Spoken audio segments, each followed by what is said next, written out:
మీ business ఏదైనా మీ ఊర్లో promotion చేయాలంటే అది సుమన్ టీవీతోనే సాధ్యం. ఇప్పుడే సంప్రదించండి. ల్యాండ్ టైటిలింగ్ యాక్ట్ గురించి మొట్టమొదటిది ఇది కేంద్ర ప్రభుత్వం యొక్క నిర్ణయం. దీనికి రాష్ట్ర ప్రభుత్వానికి ఎటువంటి సంబంధం లేదు. అయినా సరే ఇది హైకోర్టులో కేసు దాఖలై హైకోర్టు పర్మిషన్ కోసం అందరూ కూడా వేచి చూస్తూ ఉన్నారు. కోర్టులో ఎటువంటి డెసిషన్ వస్తుందో దానికి ప్రభుత్వం కూడా కౌంటర్ వేసింది. దానికోసం ఎదురు చూస్తున్నారు.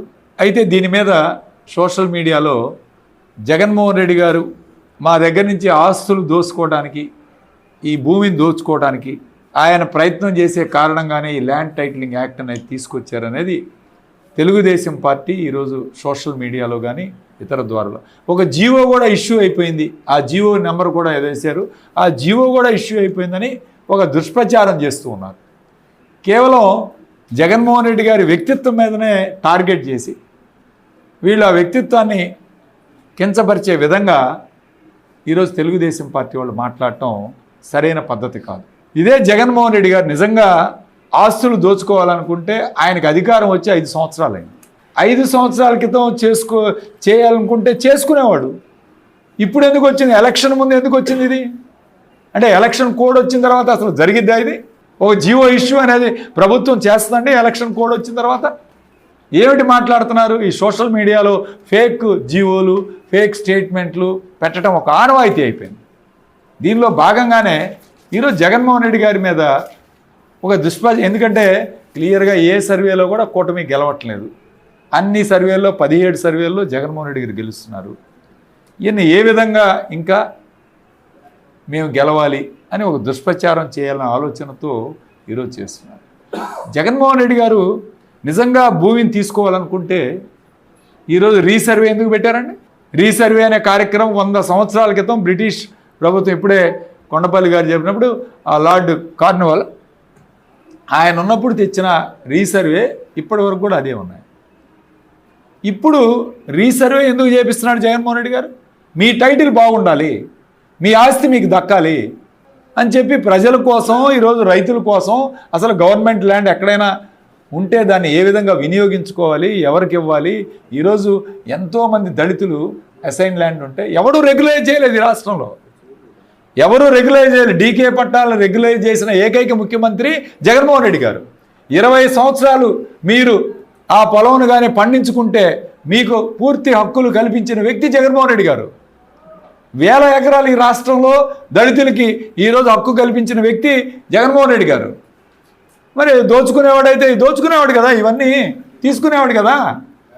అసలు 5 సంవత్సరాలు పరిపాలన చేసేటప్పుడు లేనిది ఈ ఎలక్షన్ 10 రోజుల ముందు వచ్చిందా మీకు ల్యాండ్ టైటిలింగ్ యాక్ట్?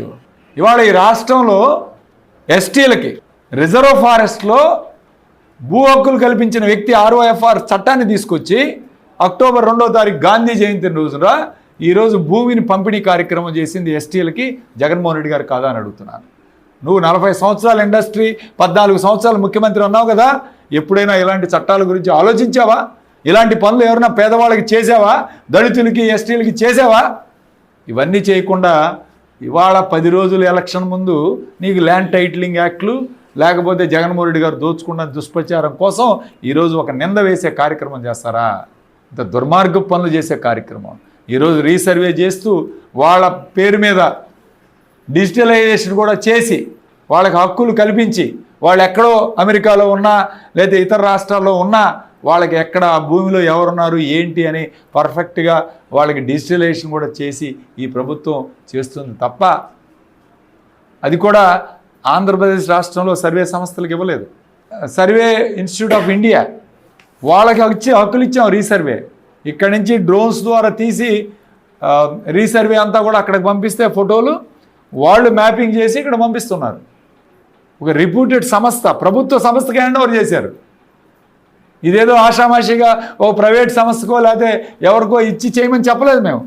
కాబట్టి ప్రజలు అర్థం చేసుకోవాలి, ఇది కేవలం ఓట్ల కోసం జగన్మోహన్ రెడ్డి గారిని కించపరిచే విధంగా ఆయన క్యారెక్టర్ మీద దెబ్బ కొట్టి ఓట్లు సంపాదించుకోవాలని కుటిల రాజకీయం ప్రయత్నం చేస్తున్నాడు చంద్రబాబు నాయుడు. అతను ఎత్తులు పారలా 3 పార్టీలను కలుపుకున్నాడు. అయినా సరే మనం కిందకు పోతున్నాం ఏంటి అనే ఆలోచనతో జగన్మోహన్ రెడ్డి గారు ప్రజలు తండోపతండాలుగా వస్తూ ఉన్నారు. ఇవాళ బస్సు యాత్ర పెడితే, మీటింగులు పెడితే ఈయనేమో పిలుచుకోవాలి, లాక్కోవాలి. కాబట్టి దీని మీద ఒక దుష్ప్రచారం జరుగుతుంది. నర్సరావుపేట ప్రజలే కాదు, ఈ రాష్ట్ర ప్రజలు కూడా అర్థం చేసుకోవాలి. నిజంగా జగన్మోహన్ రెడ్డి గారు ఏదైనా ఎలాంటివి చేయాలనుకుంటే 5 సంవత్సరాలు అధికారంలో ఉన్నాడు, అప్పుడు చేసుకునేవాడు. చేసుకోవాల్సినట్టు అప్పుడు చేస్తారు. అసలు ఆ ఉద్దేశం లేదు.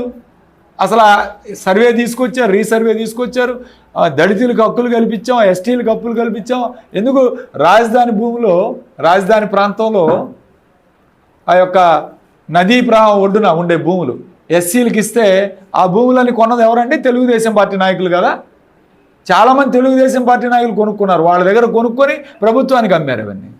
ఇవన్నీ జగన్మోహన్ రెడ్డి గారి మీద నింద వేయడానికి తప్ప చేసేదంతా ఇది. ఎంతమంది తెలుగుదేశం పార్టీ నాయకులు రాజధానిలో కొన్నారు, కార్నర్ బిట్లు అవన్నీ కూడా మనకు తెలుసు, ఆ పేర్లన్నీ కూడా తెలుసు. వాళ్ళందరూ కొనుక్కొని వాళ్ళ రేట్లు పెరుగుతాయి, వాళ్ళ భూములు విలువ పెంచుకోవడానికి రాజధానిలో పెద్ద ల్యాండ్ మాఫియా జరిగింది. ఆ మాఫియా గురించి మాట్లాడరు వీళ్ళు.